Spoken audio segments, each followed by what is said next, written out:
Tanawa ang mga langgam na naglupad sa kalangitan. Giatiman sila sa Diyos. Di ba ikaw giatiman usab, gihatagan sa tanang gikinahanglan. Daigon nato ang atong Diyos, Siya ang hari sa kahitasan. Daywawa ang mga bituon na nagsidlak nga madanihon. Giatiman sila sa Diyos.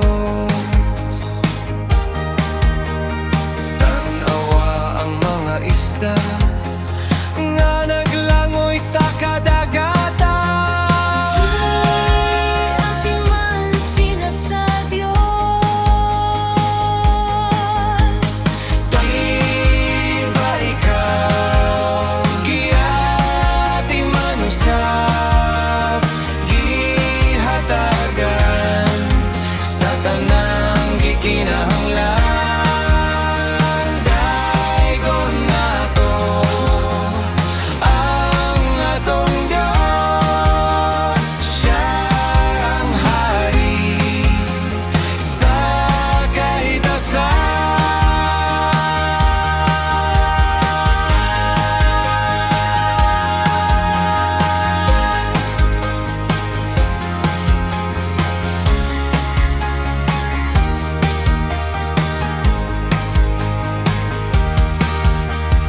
Tanawa ang mga bulak Na nagtubo sa kapatakan.